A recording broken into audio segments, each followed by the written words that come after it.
আমি আগের দিন একটা ধরেছিলাম, এটা বেশি বোঝা যাচ্ছে, এটা একদম পুরো লাল। লাঞ্চ করে না।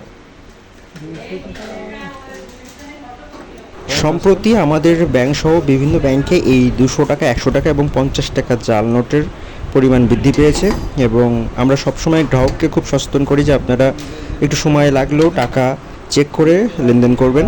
আর আমরা এভাবেই প্রতিটা টাকা পাঞ্চ করে দেওয়ার পরেও ওটা এখনো পাওয়া যায়, সাধারণ পাইনি। গ্রাহক টাকা জমা দিতে সেরকম ভোগান্তিতে পড়ে। তো অনেকেই রিকোয়েস্ট করছে যে আসলে জাল টাকা কীভাবে চেনবে, এটা নিয়ে আমরা চেষ্টা করছি যে খুব গুছিয়ে একটা ভিডিও তৈরি করার, যাতে আপনারা বুঝতে পারেন। তো সেই একই কথা যে জাল টাকা চেনার আগে আপনারা আসল টাকা কেমন সেটা সুন্দর করে চেনার চেষ্টা করুন, তাহলে অটোমেটিক জাল টাকা চিনতে আপনার জন্য খুব সহজ হবে। কারণ সব ধরনের ইন্ডিকেটর এখন যারা জাল টাকা বানায় তারা মোটামুটি ইউজ করে ফেলছে, শুধুমাত্র কাগজটা তারা ইউজ করতে পারে না। ধন্যবাদ সবাইকে।